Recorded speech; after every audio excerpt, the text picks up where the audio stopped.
First tonight, a live look over downtown Dayton from the Kettering Health Skycam as the first Dayton Dragons game has wrapped up. Thanks for joining us. I'm Megan O'Rourke. And I'm Adam Merrill. We want to take it right to Air Ballpark with team coverage tonight. Bennett Wise kicks it off with the excitement from some bars and restaurants around the ballpark. Bennett.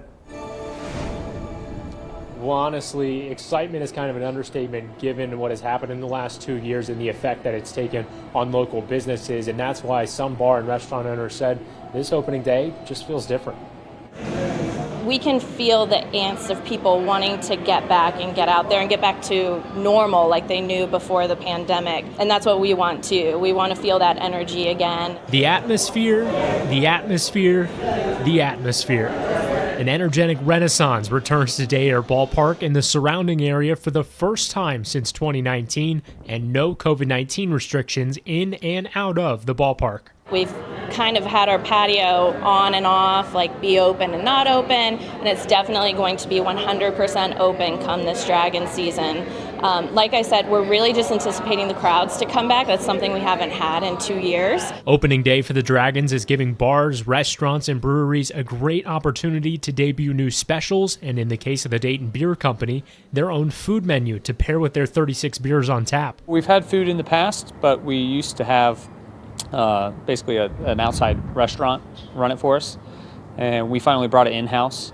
So we have our own chef in Terrence Powell, who we're really excited about. And the welcoming experience is brought all across the Water Street District and will be there for the rest of the spring and summer. Opening day, and especially the Dragons season, is really kind of like what we gear up for downtown.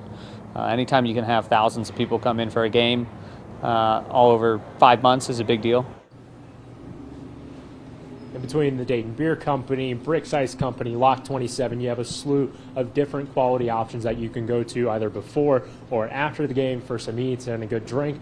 But he also then between before and after, you obviously have to get to the baseball game, and that's where I want to bring in Andre Johnson.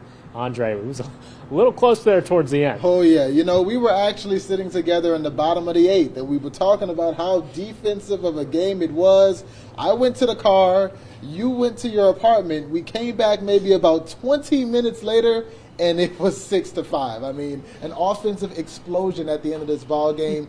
8 runs scored in the final inning and a half, but the Dayton Dragons did wind up pulling it out by 1 run. Now, it did make, fans sweat a little bit, or as much as you can sweat with how cold it was outside today, but the Dragons put that young talent on full display. Ellie De La Cruz, the #1 prospect in the entire Reds organization. He scored the first run today. He had an RBI. Jose Torres, 2 RBIs. We'll talk about all of those prospects coming up later. And we will have a super fan that was here in the opening game 22 years ago right over there in Air Ballpark. But for now, live from Air Ballpark, I'm going to send it back to Adam and Megan in the studio.